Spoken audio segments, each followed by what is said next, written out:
Olá pessoal, tudo bem com vocês? Minha gente, coisa boa, né? Que a gente vai fazer uma aulinha aí sobre Enem. Vamos revisar, vamos recapitular algumas coisas importantes. Então, pessoal, vamos fazer da seguinte maneira. Eu vou lendo aqui, vocês acompanham comigo e tentem responder, né, na medida que a gente vai falando, tá bom? Vamos começar então para não ficar se prolongando muito. A classificação biológica proposta por Whittaker permite distinguir 5 grandes linhas evolutivas utilizando como critérios de classificação a organização celular e o modo de nutrição. Ruse e seus colaboradores, com base na comparação das sequências que codificam o RNA ribossômico dos seres vivos, estabeleceram relações de ancestralidade entre os grupos e concluíram que os procariontes do reino Monera não eram um grupo coeso do ponto de vista evolutivo. Então, vocês têm aqui, né, pessoal, o reino Monera, protista, fungi, plantae e animalia. Vejam, então, o que ele está dizendo? Muitas respostas do Enem você pode chegar pelo próprio enunciado. Então, aqui tem a classificação de acordo com o Whittaker. O que o Whittaker levou em conta? O tipo de célula, foi uma classificação mais didática, o funcionamento, função da célula, se é autótrofa, se é heterótrofa. Então, se vocês analisarem, quando ele falou isso aqui, organização celular, né, esses critérios aqui, nós vamos pensar aqui, ó, na letra D e na letra E, as propriedades fisiológicas e características morfológicas. Então, morfofisiológicas foi o critério utilizado pelo Whittaker, tá? Forma da célula, tipo de nutrição, número de células, tá? Agora, Ruse, uma classificação mais recente, né, em comparação com o Whittaker, já levou em conta o quê? Comparações genéticas, pessoal. Ele comparou a sequência do RNA ribossômico desses seres e ele percebeu que dentro do Monera, um grupo de bactérias tem uma sequência diferente em relação às eubactérias. Ele também estudou as características, as proteínas, como são traduzidas, várias características genéticas.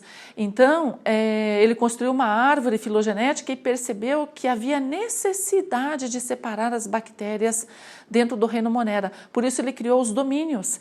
As bactérias que pertencem ao domínio Archaea são bactérias extremistas, são aquelas que vivem em lugares bem extremos, que praticamente outra bactéria não aguentaria, como, por exemplo, salinas, regiões extremamente quentes, como fontes termais, fendas vulcânicas. Então, lá vivem essas arqueobactérias. E as eubactérias são aquelas que muitas são benéficas para nós, outras causam doenças, as bactérias comuns, né, que vivem no ar, na água e no solo como um todo. Tá? Então, houve essa necessidade de criar esses domínios por causa dessa comparação genética. Então, o Ruse levou em conta aqui as relações filogenéticas. Tá? Então, essa questão aí tem a resposta letra C. Tudo certo, então, gente? Até mesmo características bioquímicas foram levadas em conta. Então, foi uma classificação mais aprofundada, mais em relação à parte genética. Tá ok? Muito bem. Então, nós vamos passar para a próxima questão. Vamos lá acompanhando comigo. Visando explicar uma das propriedades da membrana plasmática, fusionou-se uma célula de camundongo com uma célula humana. Então, a célula do camundongo com a célula humana aqui, formando uma célula híbrida, essa aqui, ó, tá? Muito bem, em seguida, com o intuito de marcar as proteínas de membrana, 2 anticorpos foram inseridos no experimento, um específico para as proteínas de membrana do camundongo e outro para as proteínas de membrana humana. Então, os anticorpos aqui. Esses anticorpos foram visualizados ao microscópio por meio de fluorescência de cores diferentes, tá? Então, vamos ver na sequência o que vai acontecer. As mudanças observadas da etapa 3 para 4, tá? Então, nós temos aqui a etapa 3, tá? Para a etapa 4. Percebam essa diferença aqui. Vamos ver o que ele diz aqui. Do experimento ocorreu por que as proteínas? Percebam que só as da humana estavam desse lado, do camundongo do outro. E se você olhar aqui na etapa 4, olha o que aconteceu com essas proteínas. É como se elas tivessem se misturado. Então, a resposta, vamos lá para as alternativas. Isso ocorreu por quê, né? Essa movimentação aqui, essa mistura. movimentam-se livremente no plano da bicamada lipídica. Pessoal, olha só que questão importante. O Enem, ele leva muito em conta questões com relação à célula, muitas questões envolvendo membrana, organelas. Então, essa foi uma questão de lembrar que as proteínas se movem na bicamada lipídica. Lembram daquele esquema do mosaico fluido? Então, essa aula foi disponibilizada para vocês. Aí vocês vão perceber que a membrana tem toda uma fluidez. Então, é por isso as proteínas elas se movem pela camada lipídica. Por isso que aconteceu isso aqui, ó, essa movimentação. Então, já de cara é a letra A. Tudo certo? Então, nós vamos fazer uma próxima de membrana. Pode passar o slide, por favor? A gente vai ver uma próxima de membrana que também fala sobre isso. E essa questão aqui foi do ano passado. E aquela já fazia um tempo. Então, vejam que volta e meia repete-se questões assim sobre célula, membrana, as organelas. Então, vamos dar uma olhadinha nessa 3. A fluidez da membrana celular é caracterizada pela capacidade de movimento das moléculas, ó, componentes dessas estruturas. Os seres vivos mantêm essa propriedade de duas formas, controlando a temperatura e alterando a composição lipídica da membrana. Nesse último aspecto, o tamanho e o grau de insaturação das caudas hidrocarbônicas dos fosfolipídios, conforme representados na figura, influenciam significativamente a fluidez. Ó, galera, lembra que a prof falou? Sempre de olho no enunciado, porque aqui ele te disse já uma coisa bastante importante. Ó. O que influencia bastante a fluidez? Tá? Esse tamanho e o grau de insaturação dessas caudas hidrocarbônicas. Então, aqui já está uma... quando você for fazendo a questão, grifem essas partes importantes do enunciado para que você ache a resposta mais rápida, evitando muitas vezes, como a prova é longa, extensa, cansativa, de você ter que, ai meu Deus, vou ler de novo porque eu não entendi. Então, grifem esses detalhes que são importantes. Aí diz assim, ó, isso porque quanto maior for a magnitude das interações entre os fosfolipídios, menor será a fluidez da membrana. Então, mostra para você ali, lembrando de um fosfolipídio, a representação simplificada da estrutura, tá? Cabecinha polar, ó, a cauda, né? Hidrofóbica, aí essas caudas que tem bastante, são constituídas de ácidos graxos, ó, a insaturação que ele comenta lá. Então, daí diz assim, ó, assim existem bicamadas lipídicas com diferentes composição de fosfolipídios, como as mostradas de 1 a 5 que você está vendo aí no esqueminha aqui, ó. Qual das bicamadas lipídicas apresenta maior fluidez? Pessoal, lembra que ele falou aqui? Quanto mais tiver aqui, ó, o tamanho e o grau de insaturação. Então, percebam aqui, ó. Então, se você analisar comigo, seria a número 2, tá? Então, vai ser a letra B de Bosque, não é? Pessoal, olha que bacana, né? Então, estamos falando sobre célula. Além de célula, o Enem cobra bastante doenças, tá? Então, sempre está de olho nas doenças de modo geral, por bactérias, vírus, vermes, protozoários, em questão da célula, do corpo humano, o funcionamento do corpo humano, né? E a parte lá de ecologia que vai ficar com a professora Márcia, que ela vai comentar com vocês. Bora para número 4, próxima questão. Diz o seguinte, a figura ilustra o transporte de determinado tipo de soluto através da membrana plasmática de um ambiente celular. Olha só, então você está aqui tendo o soluto, meio mais concentrado, ó, vejam que ele está indo para o meio menos concentrado, sentido da seta, e ele precisa aqui da ajuda daquelas proteínas carreadoras ou permeases ou transportadoras que estão mergulhadas na bicamada lipídica. Então, de olho nisso, ó, já sabemos que está indo do meio mais concentrado para onde tem menos, do meio hiper para o hipo, portanto, de onde tem mais para onde tem menos, e precisa da ajuda de moléculas. Vamos ver aí se vocês conseguem responder, gente, enquanto eu vou lendo. Em relação às características associadas a esse tipo de transporte, é correto afirmar, tá? Esse tipo de transporte pode ocorrer a favor do gradiente de concentração e exige um gasto energético com a utilização de moléculas de ATP. Bom, pessoal, aqui para nós, se ele está indo do meio mais para onde tem menos, é porque não precisa gastar energia, certo? É transporte passivo. Bora para a próxima. B. As permeases que participam desse transporte deslocam o soluto do meio hipotônico para o meio hiper? Não, vocês estão vendo que está do hiper para o hipo, tá? Então a letra B também está falsa. Bora para C. A bicamada lipídica garante o isolamento da célula em relação a qualquer tipo de soluto? Pessoal, não, né? As proteínas transportadoras, estamos na D, tá? As proteínas transportadoras favorecem o transporte do soluto a favor de um gradiente de concentração, né, promovendo a busca de um equilíbrio na concentração desse soluto entre os dois ambientes, com certeza, né, galera? Indo de onde tem mais para onde tem menos para equilibrar, né? Precisa da ajuda, tá indo a favor do gradiente, então não há gasto energético. Perfeita a letra D. Vamos só ver a letra E, como é que tá? O soluto, ao se deslocar do meio mais concentrado para o de menor concentração, deverá inverter ao longo do tempo esse gradiente? Não, né, pessoal? A tendência é buscar o equilíbrio, tá? Então, a letra D de dado. Vamos passar para número 5? Número 5 vai ser o seguinte. A figura abaixo é uma representação esquemática da estrutura do retículo endoplasmático, complexo golgiense e membrana plasmática parcialmente cortados para mostrar suas organizações. Com relação a essa organização, o transporte de vesículas e função dessas estruturas, assinale o que for incorreto, tá? Agora circula aí que é incorreto, ok, minha gente? Não vamos nos perder. Então você percebe aqui, ó, retículo endoplasmático rugoso, complexo de Golgi e membrana plasmática. Pessoal, essa é uma célula secretora, produz substâncias, armazena, empacota e despacha, né? Vamos lá então. A incorreta. Em 1 está representada a face cis do complexo golgiense, isso sim é a face que fica voltada para o retículo. A face cis é por onde as vesículas provenientes do retículo penetram no complexo golgiense, saem do retículo e penetram no complexo, perfeito, tudo certo. B, nas cisternas do complexo golgiense mostradas em 3, vão acompanhando lá comigo, observe o número 3. Ocorre nos processos finais necessários à exportação das proteínas produzidas no retículo endoplasmático rugoso. No complexo golgiense, as proteínas são modificadas, separadas e empacotadas em bolsas membranosas para serem enviadas aos locais em que atuarão. Certíssimo, né, gente? Por exemplo, se for proteínas como enzimas digestórias, vão fazer esse percurso, vão ser liberadas dentro do intestino. Se for uma célula pancreática, pode estar produzindo hormônio para liberar para a corrente sanguínea ou até mesmo as enzimas para liberar para dentro do intestino, tudo perfeito. Vamos para a próxima. Letra C. Em 4, mostrada uma vesícula sendo secretada através, vejam lá o 4, né, que está, olha lá, né, sendo secretada através da membrana plasmática. O complexo golgiense atua nesse processo de secreção celular, processo de envio para fora da célula de substâncias úteis. Perfeito, galera. Isso é uma exocitose, é uma secreção de substâncias úteis, né? Quando for de substâncias inúteis, restos que resulta de uma digestão celular com a participação do lisossomo, aí seria uma excreção, tá? Então, tudo perfeito também. Letra D. A face do complexo golgiense, a face do complexo golgiense, vamos ver então, né?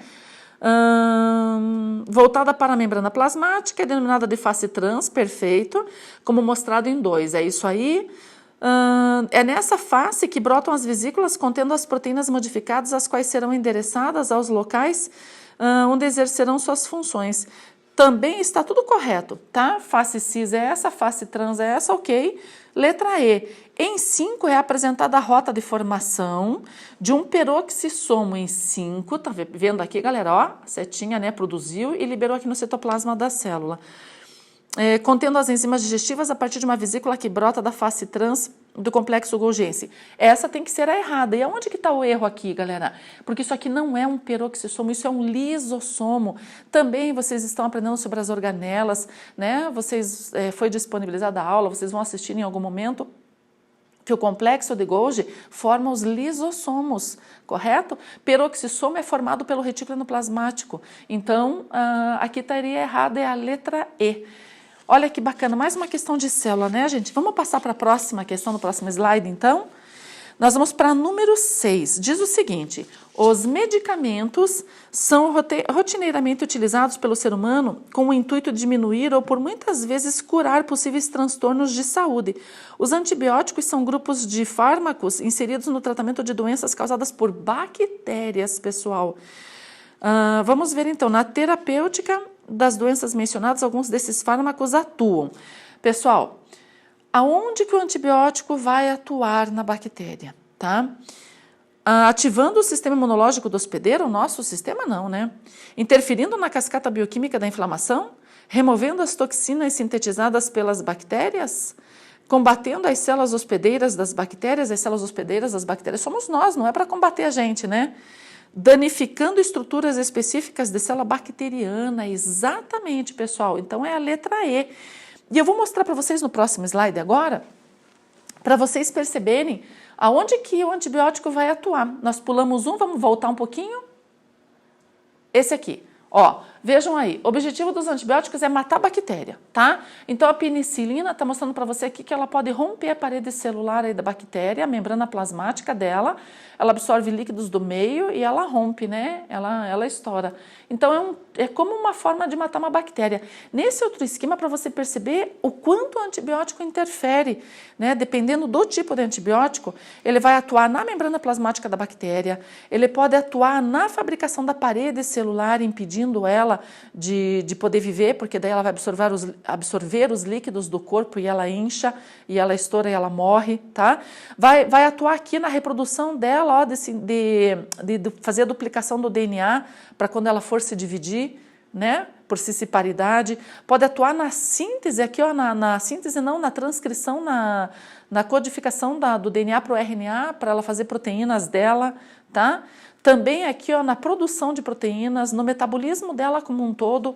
Então, conforme o tipo de antibiótico, ele foi desenvolvido para atuar em todas essas linhas aqui, né, da vida da bactéria, em todos esses processos.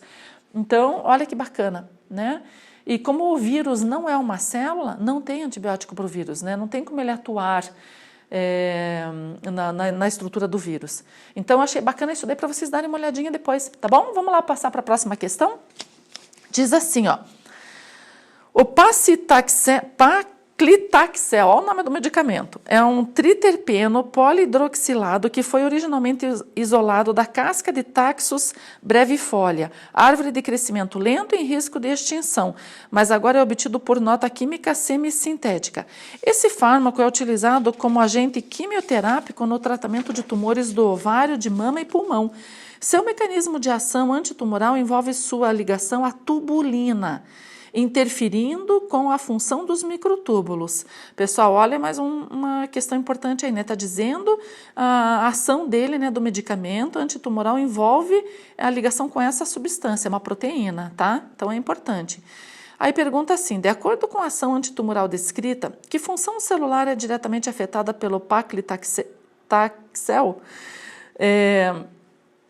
Quando fala nessa proteína, tá, na tubulina e interferência com os microtúbulos, o que faz a gente lembrar disso? Faz a gente lembrar do citoesqueleto e faz a gente lembrar de centríolos, que contém as mesmas proteínas, né? São vários tipos de proteínas, proteínas de microfilamento, proteínas de microtúbulo, proteínas tubulina, actina, miosina, são várias proteínas que estão envolvidas na questão lá do citoesqueleto e dos centríolos, e que nada mais são do que vão controlar o deslizamento dos cromossomos na hora da célula se dividir. Então, como vai afetar, né, essa questão aqui, não vai haver a divisão celular. Então, vai atuar aqui na divisão celular, né, fazendo com que o tumor não avance, porque o que é um tumor? É uma multiplicação desordenada das células, né, em velocidade rápida. Então, olha só que interessante essa questão. Letra A, tudo bem? Vamos passar para a próxima. Nós vamos lá para a questão número 8. Diz o seguinte, um gel vaginal poderá ser um recurso para mulheres na prevenção contra a AIDS. Esse produto tem como princípio ativo um composto que inibe a transcriptase reversa viral. Olha, gente, também mais uma dica importante, grifa aí, tá? Tá mexendo com quem? Tá mexendo com os retrovírus, né? Que tem essa enzima aí que vocês devem lembrar de algumas aulas aí já vistas, né?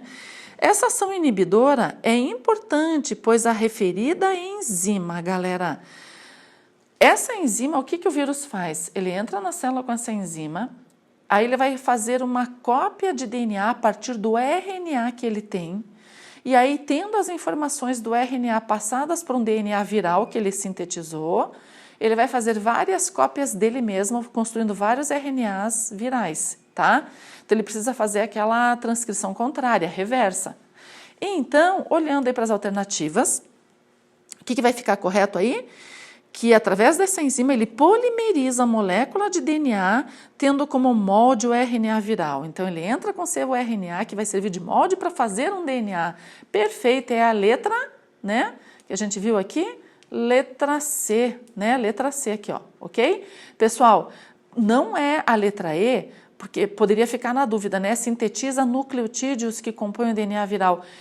O vírus não sintetiza. Lembra que o DNA vem da nossa alimentação, que a gente digere e liberta os nucleotídeos que através da corrente sanguínea vão penetrando nas células. O vírus vai apenas unir esses nucleotídeos a seu favor, tá? Então, por isso que é a letra C, muito bacana.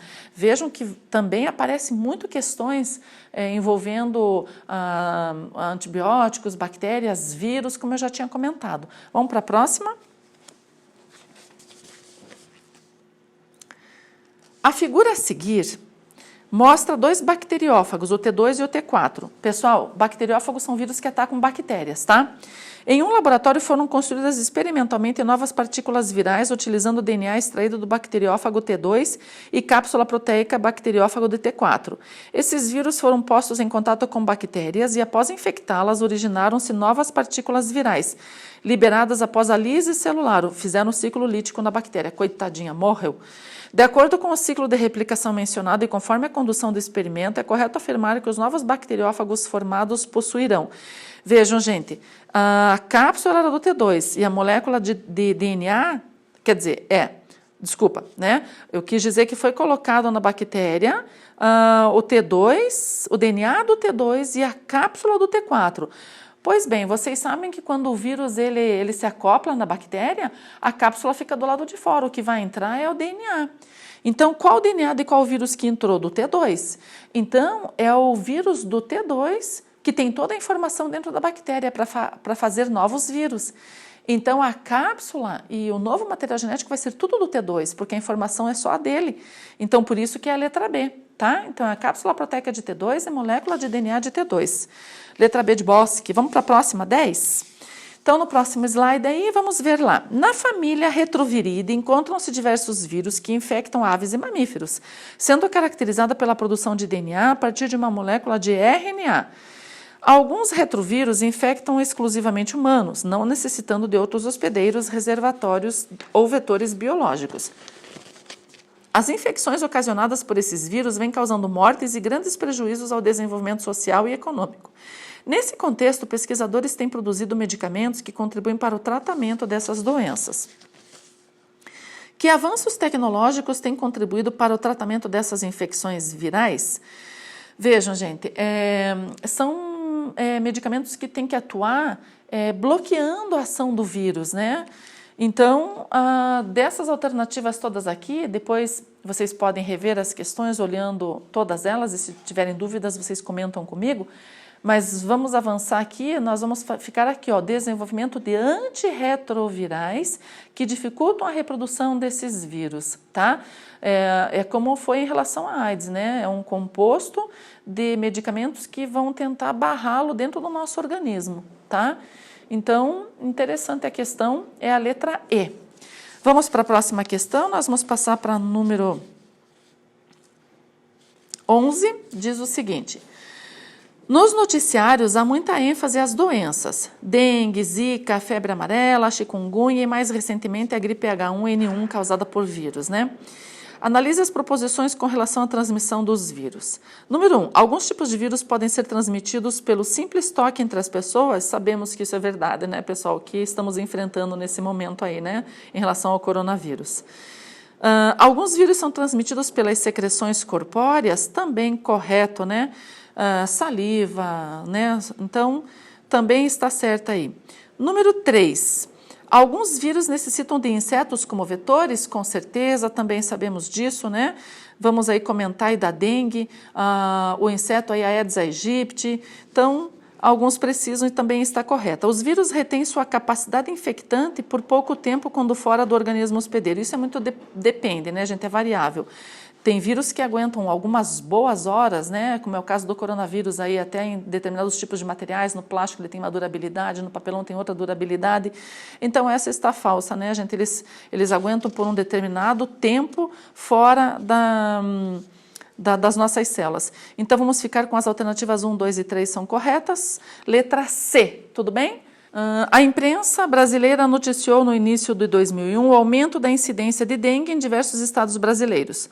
No mesmo período, a Secretaria do Estado de Saúde de Minas Gerais confirmou a existência de uma epidemia de febre amarela em alguns municípios do estado. Em relação a essas doenças, é correto afirmar que as medidas preventivas adotadas para evitar o ressurgimento da dengue e da febre amarela são as mesmas. Pessoal, não são as mesmas.